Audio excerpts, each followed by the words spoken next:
This video is sponsored by Warmag. Welcome back, you lot. Today's a big day. Today's an exciting day. I'm genuinely quite hyped for this. So, over the course of this channel, I think it's fair to say that a lot of my love and affection and attention has gone towards the Word Bearers and the Emperor's Children. Those are the two warbands/legions that I really enjoy when it comes to Chaos, and I've made that clear quite a few times over the years. But the thing is, it wasn't always so. Because actually, my first proper love when it comes to Chaos and Warhammer 40k is the Iron Warriors. In fact, my first ever army was an Iron Warriors army, and I loved it. It was badly painted, it was absolutely atrocious list-wise, but it was a lot of fun. In fact, my first lad is right here, complete with terrible hazard stripes. I keep this fella around. He's on the shelf right near my painting desk, so that every time I sit there and think, you're bad at this, I can look over and go, you used to be worse. But he's still around. I've still got him. In fact, I've still got the Warsmith that I never ended up doing anything with, which, I mean, it didn't stop me from playing him, but I never really got around to painting him. I thought it'd be cool if he stole something off a Khorne Berserker, and then I didn't even get the trim right for the colour of the Khorne Berserker leg that I decided he'd got. Bad times. Thing is, though, I love me some Iron Warriors. I really, really do. And as such, today's reveal makes me incredibly happy, because we have a Warsmith. A new Warsmith on a new campaign for the Iron Warriors.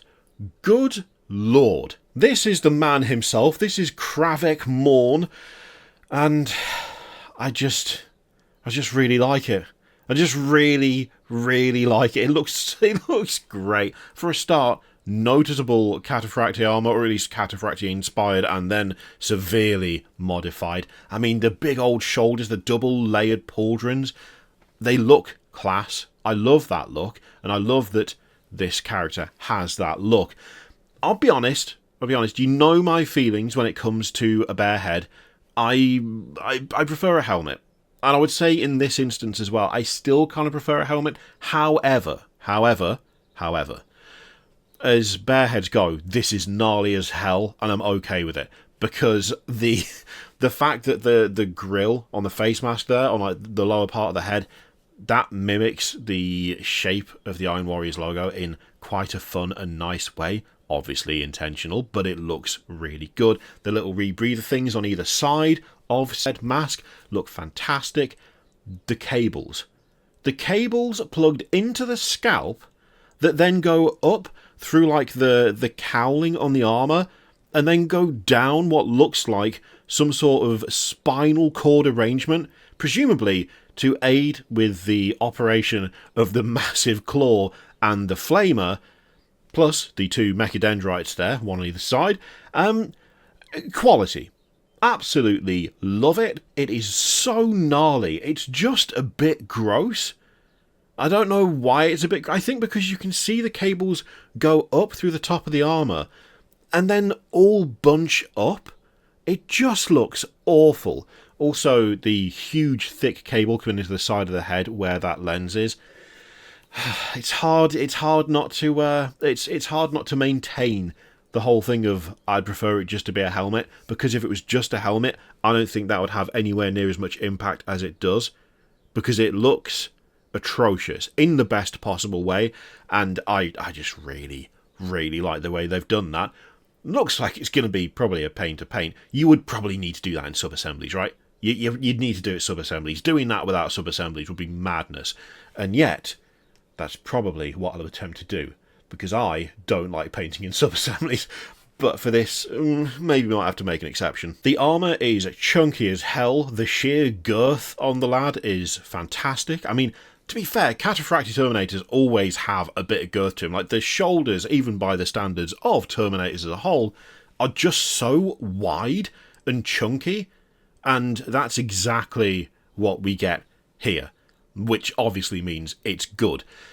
The breastplate looks great. I love the vents on either side. Plus, you've got that bit of decoration still coming up to where the head is. Oh, it's really, really nice. I was going to say where the head is. It's like the gorget, isn't it? But then it feels weird calling it a gorget, because then it goes up and around because it feels connected. I don't think it necessarily is, but it's... you know what I mean. I hope. Anyway, I'm doing a terrible job of explaining it. The big old Iron Warrior symbol across the belt. obviously excellent, really like that. Also, the change to the sections that are hanging from those pauldrons and from the waist, the fact that it looks more like a sort of segmented metal as opposed to being cloth, again, very nice touch. I like that a lot. It does look like sort of bronze or brass as opposed to anything like any sort of like softer material, which it works super well. The legs look great. I like the fact we've got those molecular bonding studs on one pauldron and on the opposite shin. Really like that. Nice bit of asymmetry. Like a bit of asymmetry. The hammer looks decent. The thing is, I'm now trying to remember what shape the hammer in the preview tease was. Was it a square hammer? Ghost reference? No. Or was it a circular hammer? I can't remember. I do know that from that teaser, at least two of the things here are just directly from that teaser. You got the big claw, you got the flamer. I'm trying to remember, was the power fist with the Stormbolter connected as well? I'm not sure. I'll look it up afterwards, it's fine. Yeah, overall, this is solid. I really, really like this. And the nice thing is that we actually have some alternate views as well. We get a glimpse from the back, I believe, too. But before that, this video is sponsored by Warmag. Now, you've heard me talk about Warmag before, I'm assuming, but if you haven't, it is my favourite miniatures transportation and storage system. And right now, if you use my link that is in the description and the pinned comment down below, or use the code KYRIOTH at checkout, you get 20% off your order. Now, if you're not familiar with Warmag, it's really simple. You head on over to the Warmag website, or if you're in the EU website, saving you money on shipping, and you simply decide what size box you'd like and what base sheet you want with it. So let's say you fancy a 9-litre XL box with a premium plain sheet as opposed to one of the ones with fancy designs on. You simply pick your box colour, let's say we go for red, and then you pick your base sheet colour. Let's keep it simple and go for a nice Earl Grey, and then you order it, and that's it. Alternatively, if you're on the EU website, they have the box builder. Now this will be coming to the UK site as well, but for now, again, super simple. Say you want a double-decker, big old 9-litre really useful box, you pick your colour, let's go for black, and I fancy a nice red on top, and then I think we'll go for a cheeky bit of rubble. How about that? Once you've got your box and you've got your base sheet, within said box you get one of their magnets that fits within the rim of a base, then you place it in there, and you're good to go. Now, as I said at the start, if you use my link, which is in the description or in the pinned comment down below, or use the code KYRIOTH at checkout, you'll be getting 20% off your Warmag order. So jump on it if you've been thinking about it, because that's not going to be around after the end of the month. It only lasts until the 31st of January, so now's the time to grab your stuff. Thank you very much to Warmag for sponsoring the video. Let's get back to it. You know what, actually, before looking at the back of the model, we need to have a look at who this guy actually is. That seems important, right? That seems important. I think that's important. So I do like this. Let's be honest, Perturabo really doesn't like or respect any of his commanders, but a precious few have at least earned the Demon Primarch's trust with a consistent record of victories. And among their rarefied kind, Kravek stands out as a particularly callous and brutal warlord. I mean, of course he does. What else would he be? He does not possess the arrogance and lethargy of those veterans of the Long War who fought at the Gates of Terror, having been forced into service a mere 2,000 years before the Great Rift tore across the galaxy. I gotta pump those numbers up. Those are rookie numbers in this racket. And it took him only 500 before his natural gift for devastating headlong assaults secured him a place among the Iron Warriors Warsmiths. Ah, I love it. I love it. It's great. Now, these alternate views.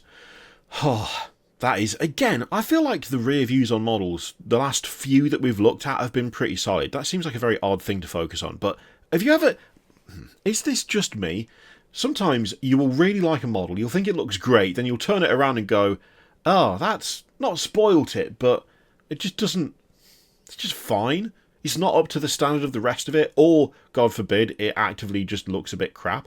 I've found that a couple of times with a few models, and I just like it when that's not the case, and that's definitely not the case here, because, good lord, that is chunky and looks like there's a lot of augmentation for additional power, which is very, very fun. The big old servo arm is very fun. I like that a lot. The flamer is excellent. Also, a little bit of chaos trim on both. I appreciate that there is a bit of chaos trim. There's a little bit of extra ornamentation, but importantly, not covered in spikes, not absolutely rammed with spikes. So it's there, but it's a bit more subtle, which is sort of how the Iron Warriors prefer it. So I like that. It's kept sort of in keeping. I really like the placement of all of those additional limbs, if you will, those like augmentations. The mechadendrites look great. Also, we've got one with a claw and a drill, and one just seems to be a scorpion's tail, effectively. Just a big old pointy bit on the end and a bunch of spikes on either side. Looks great. Plus, the way that the cabling that goes from the top of the scalp into that sort of additional power pack area on the back of the armor, the way that that is incorporated into like a robotic spinal cord is sick. I love that. I really, really like it. It just looks great. While I'll always have a soft spot for the Warsmith that I have, I mean, putting him in Cataphratii armor and making him chunky like this, I'm not going to complain about that. How could I? How could I? It's one of the best types of Terminator armor, and it's an Iron Warrior wearing it, and it's covered in extra gubbins for murdering folk. You'd be a lunatic to say that that was a bad idea. Also, the cabling running down the arms to power both the thunderhammer and the powerfist look great. I do love this declaration that Kravek's body has been turned into a siege weapon as powerful as any tank or demon engine in his arsenal.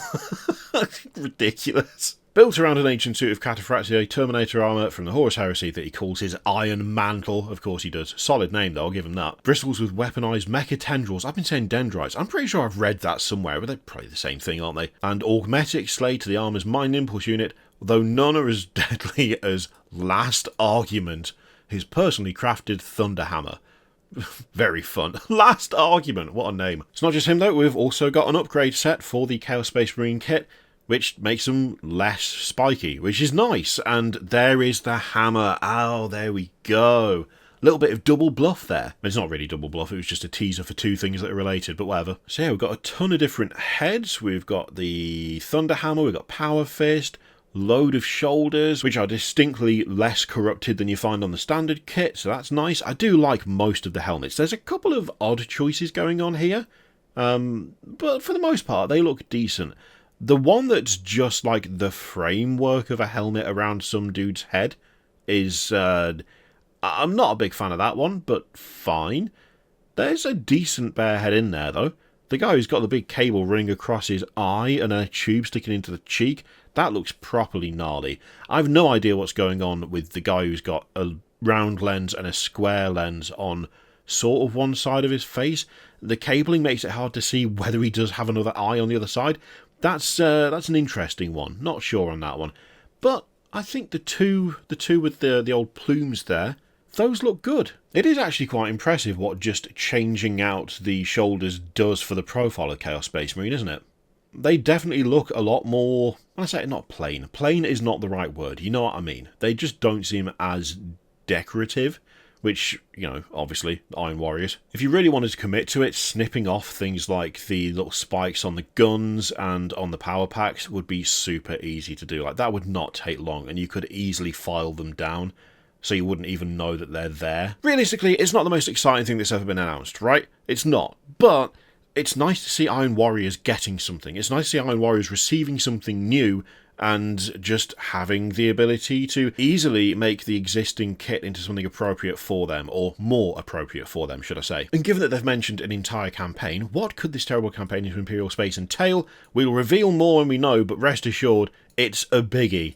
More to come soon, Iron Within, Iron Without. Now, given there's stuff from the teaser, from the New Year preview that we still haven't seen, that means, hopefully, more specifically Iron Warriors stuff. But even if it's not specifically Iron Warriors, and it's just, for instance, a Mutilator/Obliterator dual-purpose kit, and a new Defiler, I'd be happy. I'd be happy with that. I'd be alright with it. I'd be okay with it. Given that I've been complaining about the Defiler for literally years. Even though I do love it. I do love it. But, God, it's getting on a bit now. Anyway, I mean, we've got to finish looking at this lad, who is just solid. Kravek Morne. Great name, great model, really, really like it. Fantastic. Even with that head, for me, that is a 10 out of 10 no notes, which is extremely rare because, generally speaking, I don't give any sort of score whatsoever. So in some ways, that makes it totally meaningless. Thank you very much for watching. Thank you once again to Warmag for sponsoring the video. Again, check them out using the link in the description and the pinned comment down below. Don't forget to use referral code Kiriath for 20% off. You need to get in there quick. It ends at the end of January, that offer. And yeah, let me know what you think of this lad and the upgrade kit in the comments down below. Thank you very much for watching. I'll see you for the next one.